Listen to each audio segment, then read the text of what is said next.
Right, whilst we're approaching the B roads, why don't we put it in race mode and have a listen to the exhaust?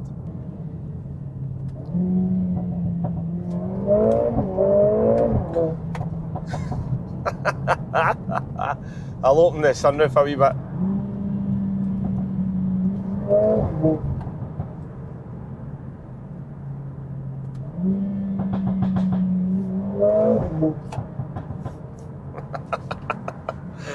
Oh, every time.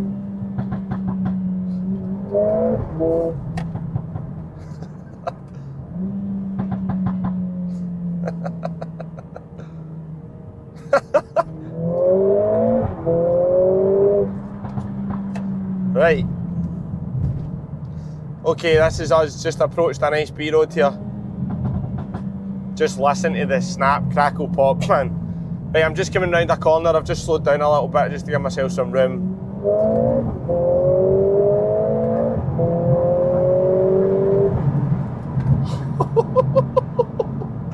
So that was second and third gear pull there, and I am literally right up the backside of a car that was a fair distance away from me.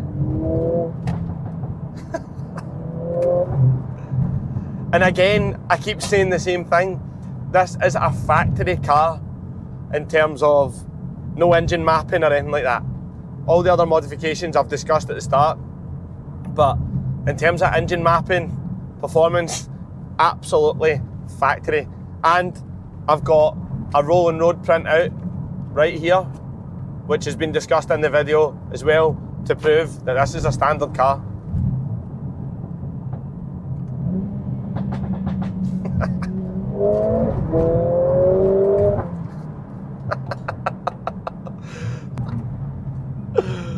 Oh.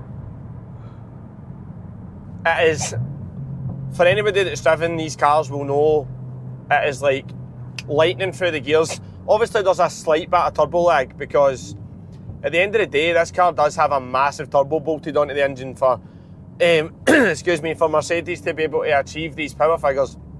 But nonetheless, like, even the slight little bit of turbo lag is cured very quickly from the twin scroll turbo setup that's on this car, and once it hooks, boom, it's gone. And on a lot of cars that I've driven in the past, sometimes even with the DSG or the automatic gearbox, when it gets to the gear change, there's a little dip, and it's almost like it picks up a little bit more of turbo lag before it changes into the next gear, and it's almost like they've just not got the timing perfect. But on this car, it feels like a car that's got anti-lag, like it's as if the turbo just never stops. It's just constant through the gears, and all the way up to fourth gear, it is literally pulling like a train all the way through the rev range. And even still to this day, having owned the car for a year, me, my mates, anybody that hangs about or, you know, comes around with me in this car, every time I take it through the gears in race mode, they're impressed. Like, it still feels silly fast, even now, a year on, which to me is amazing. I'm just driving up a kind of mountain road here, and I'm planning on having a wee stop off at some point for a break during this. But I am actually quite lucky in the regard that I do have quite a benchmark of comparison for this car, because I did own a previous generation A45. It was a September 2014 registered car. It was remapped. It was running around 420 horsepower. But the problem with that car is that the map didn't really allow for like a lot of fast low-end torque, because the gearbox wasn't quite what it is today. And the way that they map the cars that are like that is that they bring the torque in really high up the rev range because they want to protect the components of the gearbox. So as much as it was a fast car, at the top end, when you were flying, it was really fast. But actually getting it there, it didn't really take my breath away the way this car does. And I had came from a APR tuned Audi S3 into that A45, the older gen, and that S3 was mad. Like, it was so fast, The gearbox was fantastic, like it was just excellent. So it was a slight anticlimax, but the rest of the ownership of the car, like the interior, the looks of it, everything else was worth it. So I do have a fantastic benchmark to compare this car, and this is just a cut above. Right, so we're basically on a mountain road here, and I'm just going to use this car how it was designed, and I'm just going to not go too fast. I'm just going to weave round the road.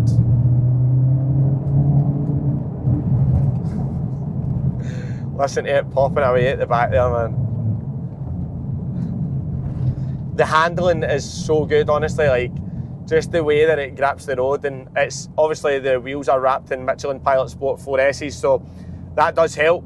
And as I mentioned, it does have springs and spacers on it, so all of these things together, they make for a really well balanced, good handling car. But I'll be honest, driving it straight out of the factory spec without the springs and spacers and stuff, it was still a fantastic handling car.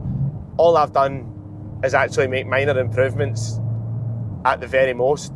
But out of the factory, the adaptive dampers and the suspension that Mercedes designed was absolutely fantastic. But yeah, some minor modifications have made some slight improvements, I must say.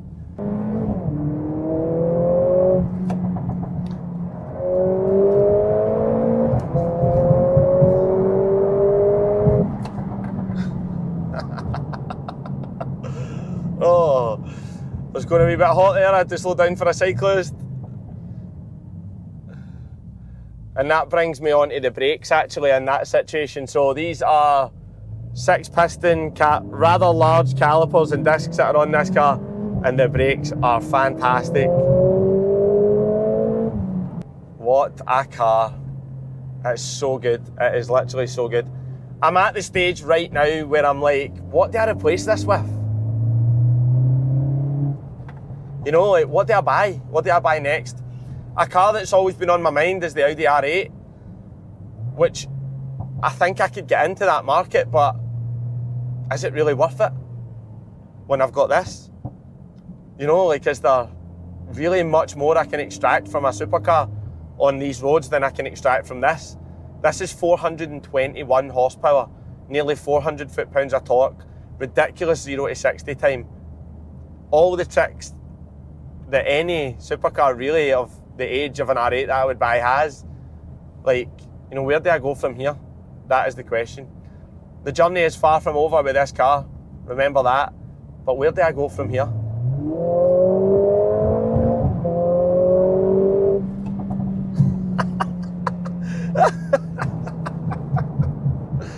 Oh, honestly, every single time I put my foot down, man. Listen to it banging away there, man. Thank you. Honestly, takes my breath away every time.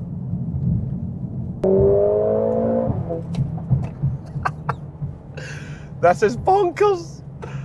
Honestly, it is bonkers. I've had like a really deep-seated love for cars since I could walk. Anybody that knows me will tell you that my love for cars actually goes beyond that. It is a borderline obsession, and it's much to the detriment of people round about me because it's all I think about. And I guess sometimes they wish I could focus on something else, maybe housework, for example. But yeah, that's why I think, like, speaking on camera like this about a car like this has been, I kid you not, this has been a 29-year-old build-up to get to this point in my life, owning a car like this.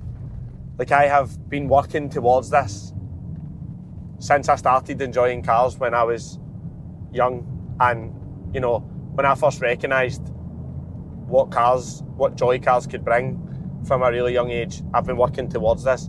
And whatever car I get next, whether it's an R8, a McLaren, an Audi, another Mercedes, whatever it is, that'll be another step in the long-term plan of fulfilling my automotive dreams, really. And I'm not even ashamed to say that, because anybody that knows me that's watching this will know that what I'm saying right now is absolute deep truth.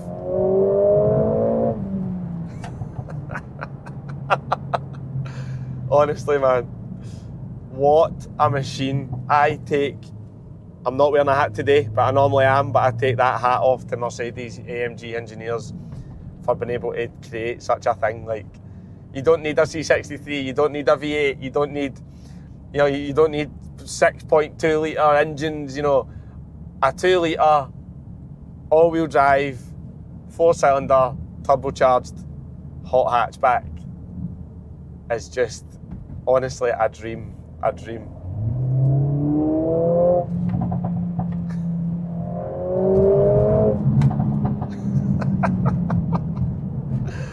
Oh, it's phenomenal, man. It's absolutely phenomenal. Now, it wouldn't quite be a proper video without a launch, would it?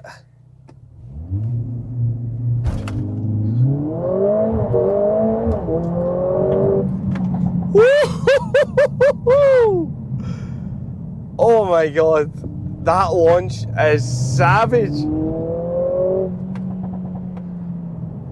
Whew.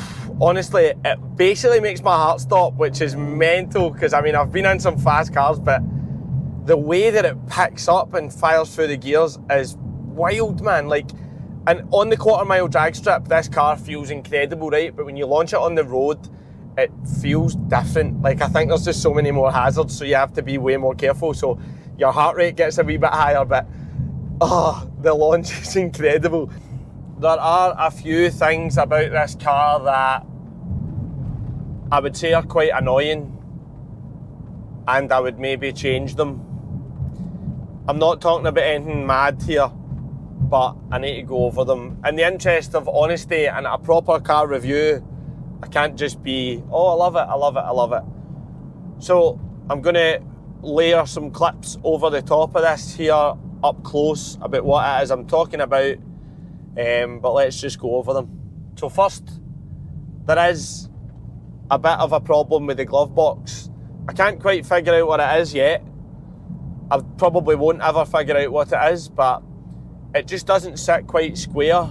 It's almost as if one side of the glove box hangs down slightly lower than the other. Now, this is an extreme OCD situation because the normal car owner wouldn't notice this, right? But for someone who takes pride in their car and cleans their car and really knows their car, they would notice it. So I don't know if that's a build quality issue or something's damaged or whatever, I'm not sure. But anyway, that is one slightly annoying thing. Whilst we're on compartments inside the car, there is a bit of an issue with this sunglass holder up here. Now, I'm just going to demonstrate now with this clip. It just doesn't sit flush on one side. It sits flush on the passenger side, but it doesn't sit flush on the driver's side, which, I'm going to be honest, really annoys me because it's right in my eye line when I look in the rear view mirror. Again, a real OCD issue, but something that a really passionate car owner would notice and would be annoyed about. I'm just going to say that's down to shoddy build quality. Now, the rest of this interior is fantastic build quality. I can't say that I'm really unimpressed by anything. It all feels really expensive, it all feels really good. Anybody that's sat in these new modern variant A classes will know that it is a really nice place to be, but that is quite annoying. The other thing that became really prominent when we were on the Euro trip in this car, we drove 4,000 miles in this car across Europe, and if you haven't seen those videos, go back in the channel. There's 8 videos of us recording the whole trip driving through Europe, and it was a fantastic trip. But it did raise some kind of annoying points about the car because you're in the car all day, every day. The one thing that really pisses me off, there's a really bad kind of rattling noise when the engine's at a certain rev range. Normally when I'm doing 70 to 74 miles per hour, the engine's oscillating at a certain RPM and it creates this noise, and it comes from the back of the infotainment screen. And the reason that I know that it's from the back of the infotainment screen is because when I'm driving, if I do this with my hand and grab a hold of the infotainment screen, it stops. When I was on the Euro trip, I actually rolled up a microfiber cloth and rammed it behind the infotainment screen in a bid to try and stop this rattling noise, because when you're in the car all day, it was annoying. It did stop the rattling noise to a certain degree, but now that I've removed the microfiber cloth, it's came back. That to me is just down to build quality. There's just something in there that isn't quite tight enough, isn't quite fixed enough, and I don't think there's a fix for it from my point of view. So I think I'm just going to need to live with it. So in terms of noises and rattles, that is pretty much the only annoying thing that I want to bring up. And that's it. There's really nothing else. Obviously I could go into all the running costs, and it's really dear to insure it, and it's really dear to road tax it, and it's really expensive for a tyre. But did I really buy this car not knowing that? So I'm not going to sit here on this video today, a year into ownership of this car, and claim that that's a problem for me, because I'm the type of person that won't buy something unless I've ran all of the associated costs, which I did for this car. So yeah, if you don't want to be spending 250 quid per corner for a tyre, if you don't want to be spending 600 quid for a service, if you don't want to be putting 100 quid of fuel in your car in a week, if you don't want to be spending £600 a year in road tax, don't buy a car like this. Do your research before. So I'm not going to sit here and say that a year after a year of ownership of this car, and I'm starting to get annoyed with all of that, because I'm not. That's not the case. I walked into this car with my eyes open in terms of financials. So I'm not going to sit here and say that that's annoying. But for the viewers that are watching this, that are treating this as a kind of car review, if you don't want to get neck deep in running costs, then don't buy a car like this. It's as simple as that. So the second last portion of this video will be me just saying, if you want a car that's going to bring the smile to your face that you have witnessed in this video, buy an A45 S AMG. They're starting to come down in price now, starting to become more affordable. There's a lot of examples out there that can be picked up for a relatively good price. They're still expensive, but I would say a relatively good price. If you can afford it and you're in the market for something like this, do not sleep on this car. Don't just go straight to an RS3 because it's the thing. Don't just go straight to an S3 because it's the thing. This is a bit of an outlier. You don't see many of these cars on the road. And I can tell you, a year after owning this car for a year, this is absolutely a good purchase. It is blisteringly fast. It's unbelievable as a daily car. It can drive 4,000 miles around Europe without a hiccup. It can go to a quarter-mile drag strip and be launched 5 times in a row without a hiccup. You can get all your shopping in the boot. You can get all your mates in the back, and you can have bucket loads of fun with a car like this. Honestly, it does absolutely everything that I would need it to do, and I'm pretty sure anybody else would need it to do. So if you're in the market for a fast, hot hatchback, do not sleep on the A45 S AMG. And I say this after owning this car for a year and spending an exuberant amount of money on it, maintaining it, running it and modifying it. But at the end of the day, this is what we're in this for. If you're on this channel watching this because you love cars, then you're going to understand deeply what it is I'm saying. The costs almost don't matter. If you've went as far as purchasing a car like this and it brings a smile to your face like what you've just seen in this video that it does to me, the costs almost don't matter. And any petrol head will absolutely agree with me on that one. So as for this video inside the car, that's going to be it. We're going to jump back outside the car, and I'm going to close this video out with a wee couple of minute clip outside the car. So I hope you enjoyed being in the car, riding with me today in the 421 horsepower all-wheel drive A45S AMG on some B roads, and I hope you enjoyed that launch control as well. Now, this wouldn't be a year-long review without me telling you whether or not I would recommend buying this car.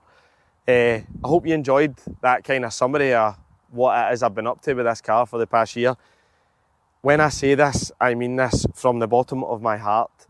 This car has brought nothing but joy to mine and my friends and family's lives that enjoy the car on a day-to-day basis. If it isn't normal driving to the shops or to work or going on a Euro trip or going drag racing or going to a dyno day, whatever it is we're doing, the car has brought nothing but joy. And I think that you should get to experience joy like that in owning a car. So if you ask me would I recommend this car, I would 110% recommend this car, and I don't want you to sleep on this. So if you ever get the opportunity to get one, go and test drive it and see for yourself. So if you enjoyed this video, hit like, hit subscribe, and I'll see you in the next one. Thank you.